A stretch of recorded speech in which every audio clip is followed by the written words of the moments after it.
Hello there. You may be thinking, why is Dan in a suit today? Because I had to see if it still fit. I've got something happening in November, had to see if it still fit.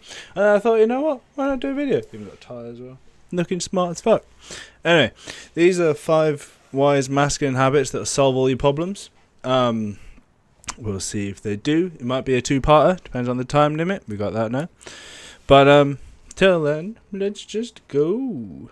Yeah, the baseline of masculinity is that bad things are going to happen to you, and you have to have lived through some things. To be good at being a man, you have to have had a hard life. If you look at any superhero, his life was hard. This is the reality of it. Did you know that 6 million men in the United States suffer from depression each year? There's statistics for people who have depression, anxiety, suicidal ideations, especially in men, is ridiculously high. Don't know that off the top of my head, but we did mental health first aid training for work. We did awareness, and then I did the training, and then I went on to do the suicide first aid training because it interests me in a good way. I'd like to see how I can help people. And there's a question they ask you, is like, how many people in the UK workplace do you think have got this, have got depression, and take time off for personal time to get over for your mental health? And everyone got it wrong. I think even I got it wrong. I went too high, but it was something stupid. Just look it up if you can. Mental Health America, 4 times as many men as women. It's the reality of it. Did you know that 6 million men in the United States suffer from depression each year? According to Mental Health America, 4 times as many men as women die by suicide annually, with male suicide on the rise since 2000. In this video, we'll take a closer look at some habits that can dramatically alter men's lives.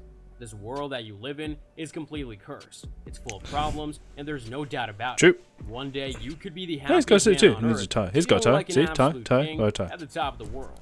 The very next day, you can hit rock bottom and feel like the most miserable person on the planet.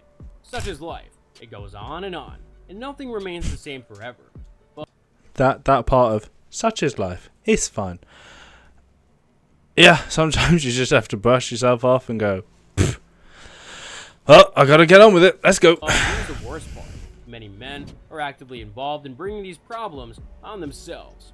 There's a saying that a man who can master his tongue, sexual desire, and hunger will always win. So control your hunger, don't try to satisfy with fake foods, go on a 48-hour fast if you must. Why would going on a 4-hour fast help with anything? Teach your body the discipline of controlling hunger and appetite.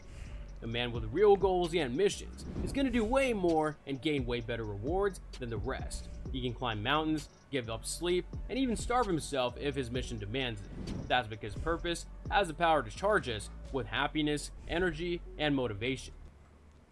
Okay, having a purpose will help with those things. I wouldn't suggest giving up sleep. Then again, I don't sleep much anyway, so it's probably not a good idea for me to give up any sleep at all. To do whatever we set out to do. It's George Clooney. No one asks any great man what a man is defined by. What you do over and over again will ultimately dictate your results and who you are as a person. This is why your daily schedule and routine need to be very carefully crafted. Constantly ask yourself whether or not your habits are helping you level up or not. Go to work, learn things, hopefully. Work out, have dinner, read or watch things, go to sleep. Here are 5 habits that every man needs to incorporate into his life. Number 1. Track everything you want to improve. See, the reason you're not making those gains in the gym, not getting girls, or not making those large improvements in life, it's because cardio sucks. No. Comes down to this. As a man who's just beginning in self-improvement, remember, it's a numbers game. There is a saying that practice makes perfect. The more you practice, the better you become. But practice without tracking your exact progress is useless. One day you go to the gym and curl a 20-kilogram bar for 10 reps. A few days later, you completely forget what you had curled last time and end up curling 15 kilograms for 10 reps. You just know the weight difference between 15 and 20 if you're just doing it for 10. I say just doing it if you're doing it for 10. I agree. You should definitely track your stuff, especially in the gym. I have this week 1, 2, 3, 4, 5, 6, and then 7 is my PB week. I try every 7 weeks to try and improve, and just even if it's by a little bit, 2.5 kilos, just let's go. Try and do that 1 extra 1 rep max, because all my stuff's done based on percentages. So my lighter week is 65%, 75%, and 85% of my 1 rep max. If that goes up, everything else moves. Keeps my hypertrophy good and moves it all up. You should track it. It's good. Be careful, because things like people tracking their food, it can take over your life. So just be careful. Do it, but be careful.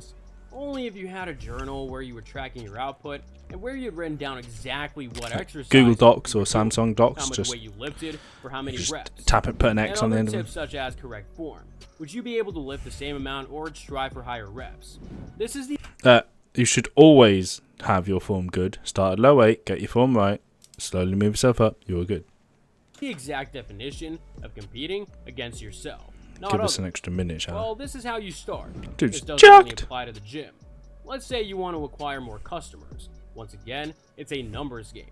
Write down exactly how many cold calls you made that day and how many you closed. Write down what worked and what didn't work while you try to close the scale. Over time, you'll notice that the number of calls you close begins to rise very strongly. Yeah, if you find out what worked and didn't work, you give yourself a cheat sheet, and then that can lead to it. I could possibly see that. Levels increasing day by day. Nothing also is guaranteed. You got to put a lot of time and effort in. Sometimes you'll succeed, sometimes you'll fail. That's just part of it. You can clearly see yourself improving. This is why some men go to the gym for 1 week and quickly quit afterwards, because they just don't see the muscles when they look in the mirror. They get demotivated. But if you have been tracking your progress, you don't need to see actual physical results just yet to feel motivated. Yep, that's why every 7 weeks it stops Do the up. most difficult task on your schedule the first thing in the morning. The biggest reason we procrastinate Go to work. is not because we're lazy or because we lack energy. Instead, it comes down to one word: fear. The reason we procrastinate is because we fear the task. This could be for a number of reasons. For example, you feel the task is just too big, a lot of effort. too hard, or that you don't understand how to do it. You need to do these types of daunting tasks first thing in the morning. The longer you wait, the more excuses you will come up with to not do the actual task. And I have to leave it there just because I have a time scale. And my next one, sadly, I won't be in a suit. Oh, I know, it's disappointing. I might do it again, though. I like how suits look. Suits make you feel nice. Or they make me feel nice, only. That whole do everything in the morning thing, it depends on your schedule, depends on your timeline, depends on your personality. I quite like to do my workouts after work, because if I've been using my brain all day, I can then use my body, get it all caught up, have some food, it's all good.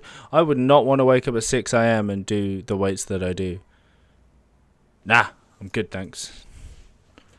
It's personal. You do it whatever way you want. And until next time for part 2 of these 5 wise masculine habits, I'll see you next time.